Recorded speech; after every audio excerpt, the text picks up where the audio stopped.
3 weeks ago, I checked into a cheap roadside motel outside Flagstaff, Arizona. It was late, I was exhausted, and the neon sign flashing vacancy felt like salvation after 10 hours of driving. Room 209 smelled like old cigarettes and bleach. The TV didn't work, and the water came out rusty for the first 5 minutes. I didn't care. I just wanted to sleep. I only noticed the phone the next morning. It was tucked between the nightstand and the wall. One of those old Nokias from the early 2000s with a cracked screen and faded buttons. I picked it up, half amused, and pushed the power button. It turned on. Battery half full. No lock screen. No passcode. There was only one contact saved in it. Me. Curious, I opened the messages. There were hundreds of texts, but they weren't conversations. Every message was a timestamp and a location. That's it. 04/03, 3:33 a.m., behind the dumpster. 04/04, 3:33 a.m., under the vending machine. 04/05, 3:33 a.m., room 209. Closet. My stomach twisted when I read that last one. That was my room, and the message was dated the night before. I opened the closet slowly. It was empty, except for a dark stain on the carpet in the back corner. Not fresh, but not old either. I wanted to leave. I really did. But something about the phone had its hooks in me. I kept it. I told myself I'd hand it to the front desk later, but I didn't.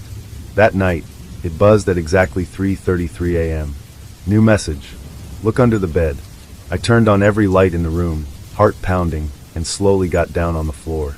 Something was taped to the bed frame. A Polaroid photo. It showed a blurry figure, standing outside the motel door. My door. The photo was taken from inside the room, like someone was watching him through the peephole. I flung open the door. Nothing there. Just the night and the buzzing of a broken soda machine. I didn't sleep. The next morning, I went to the front desk. I told the clerk, a bored teenager with acne and a name tag that read Eddie, about the phone, about the messages, about the photo. He blinked at me slowly and said, "You're in 209?" I nodded. He hesitated, then leaned in and whispered, "Someone else came here a few months ago. Said the same thing. Stayed in that room. Left in the middle of the night. Never checked out.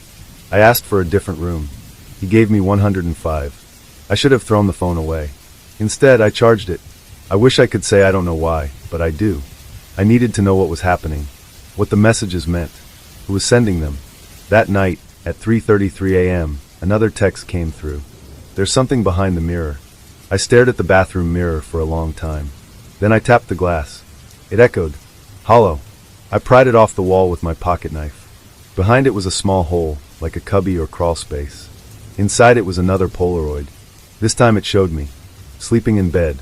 I checked every inch of the room, every vent, every crack in the wall. I didn't find a camera, but someone had taken that photo. Someone had been in the room. The texts kept coming every night. Each one led to something worse. A whispering voice caught on a voice memo. A lock of hair in the microwave. A video clip of me brushing my teeth, taken from the corner of the ceiling. I moved motels. It followed. I smashed the phone. The screen shattered. The buzzing didn't stop.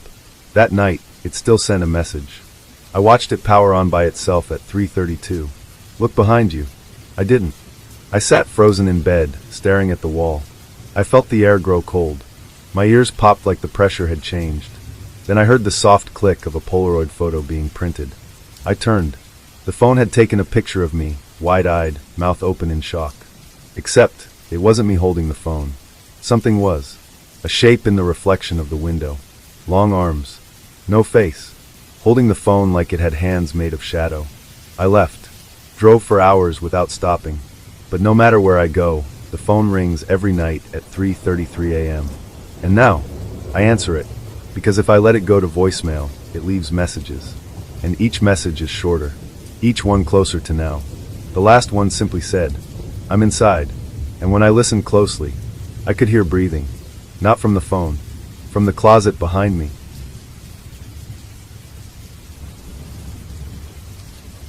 I moved into this house a year ago, looking for quiet. It's tucked into a dead-end road, surrounded by trees. Secluded. Peaceful. Just what I needed after my divorce. The backyard slopes into a thick forest, nothing but pines and silence. At least, that's what I thought. Until last month, when I realized something was wrong with the woods. It started with the birds. Every morning, I'd wake up to their songs, chirps and calls that made the forest feel alive. But then one morning they stopped. Not gradually, completely, like someone flipped a switch. I stepped out on the porch that day and noticed it. The silence. It wasn't just quiet, it was wrong. Heavy, like the air itself didn't want to move. Then came the paths. I never noticed them before. Narrow trails leading into the trees, carved into the earth like something had dragged itself through. At first, I thought maybe deer or foxes. But these weren't natural. They curved in impossible loops and ended in perfect circles of dead grass. One morning, I found one of those circles in my yard, and in the center, a rock with a symbol carved into it, a spiral made of tiny, repeated lines. I couldn't understand how it got there. I didn't own any tools like that. No one else lived nearby. I should have destroyed it. Instead, I left it alone. That night, I woke to tapping on my bedroom window. I live on the second floor. At first I thought it was a branch, but the rhythm was too deliberate. 4 taps. Pause. For more. I sat up in bed and stared at the glass, too afraid to move. Then it tapped once more, and whatever it was whispered my name. Not loud, not threatening, just curious. I didn't sleep the rest of the night. In the morning, I checked the yard. No ladder, no footprints, just the spiral symbol, drawn in mud this time, on the side of the house, just beneath my window. That's when I started researching. The local library didn't have much, but I did find one article. From 1978. A boy had gone missing just a few miles from here, playing near the woods. His body was never found, but his shoes were discovered in a circle of dead grass, next to a stone with the same spiral I'd seen. His mother swore something in the forest took him. She called it the listener. I didn't want to believe it, but every night since then, the tapping has returned. Always at the window. Always at 3:33 a.m. And each night, the whisper gets clearer. I know you now. I finally decided to go into the woods. I needed to see what was out there. I waited until dawn, brought a flashlight and a hunting knife, and followed one of the winding trails. I walked for what felt like hours. The deeper I went, the quieter it got.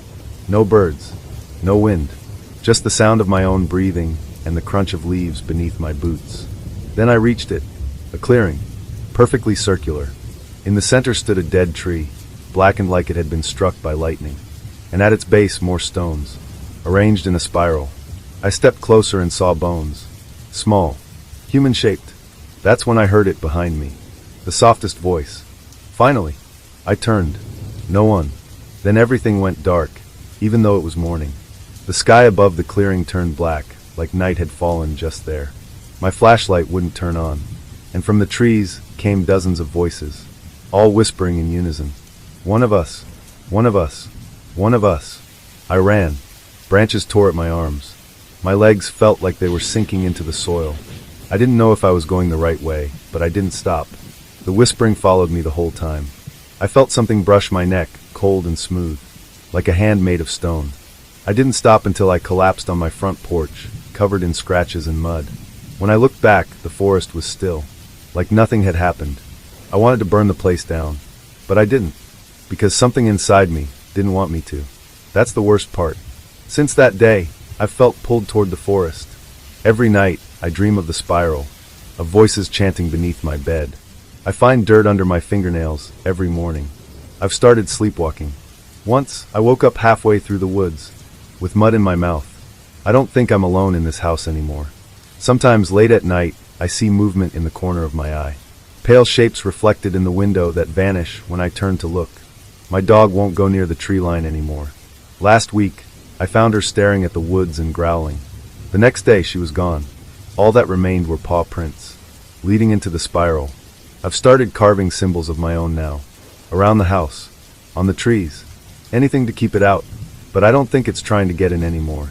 I think it already has.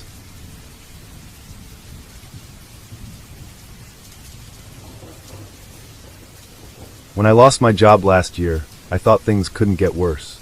Bills piled up, savings vanished, and I found myself taking any work I could get. That's how I ended up as a night shift security monitor at a corporate building downtown. The company was called Norbridge Technologies. I'd never heard of it before. The job was simple. Sit in a room, watch a wall of monitors from midnight to 6 a.m., and report anything unusual. The guy training me, Rick, was a big, quiet man who smelled like cheap coffee and cigarettes. He only gave me one rule. Don't watch camera 6. Ever. I laughed, thinking he was messing with the new guy. But he didn't laugh back. He stared at me for a long second and said again, slowly, "Don't watch camera 6. That camera pointed at sublevel B3, an underground floor that wasn't on any of the building maps. I asked about it once. Rick just said, "There's nothing down there worth seeing." I should have listened. For the first few nights, the job was boring. I sat in a dark room with a flickering fluorescent light, watching empty hallways and locked offices. The only sounds were the soft hum of servers and the occasional pop of the AC kicking on. But every night, around 2:40 a.m., camera 6 would flicker. Just once. A single frame of static, and then back to black. I never touched it, never zoomed in. But the longer I worked there, the more I wondered. What was it hiding? I made it 10 nights. Then curiosity got the better of me. It was 2:39 a.m. My shift was quiet. Nothing on any of the other feeds. I hesitated, then clicked camera 6. Just for a second. The screen lit up with grainy footage. Concrete walls. No lights. An old elevator shaft. Empty. I waited. Nothing happened. Just as I was about to switch back, something moved. A shape in the back of the hallway. Pale. Crawling. Wrong. I leaned closer. It looked like a man, but its limbs were bent the wrong way. Joints where there shouldn't be joints. It didn't walk. It folded forward, silently, dragging itself toward the camera with sick, rhythmic twitches. I yanked my hand away from the mouse. Tried to switch back, but my screen froze. The creature looked directly at the camera and smiled. The feed cut to black. I sat there in silence, heart racing. I almost convinced myself I imagined it, but then the hallway light outside my room flickered. I turned to the hallway monitor. It was moving on that camera now, crawling on the ceiling, bones cracking with every motion. I slammed the emergency alarm and ran for the stairwell. I didn't care about my job. I didn't even grab my coat. I ran down 4 flights of stairs and out the emergency exit into the freezing night. When I told the police, they searched the building. Nothing on the cameras. No signs of forced entry. No creature. But someone had tampered with the feed history. All footage from camera 6 was gone. They called Rick. He didn't answer. Later, I found out he was found dead in his apartment. Doors locked from the inside. No wounds. No trauma. But every single bone in his body was broken. Cleanly. Silently. Like someone had folded him. I quit, obviously. Tried to forget it. But 3 nights ago, I started getting emails. From an address I didn't recognize. No message. Just a link. To a live stream. Camera 6. I haven't clicked it. But I hear things at night now. In the walls. In the vents. Last night, I woke up at 2:40 a.m. and found handprints on my ceiling. Upside down. I think it's looking for me. And if I watch the feed again, it'll know where I am. So I'm begging you. If you ever see an unmarked door that says B3, don't open it. If someone tells you not to look at a certain screen, listen. Because there are things buried in places we were never meant to see. And they don't want to be watched. They want to be found.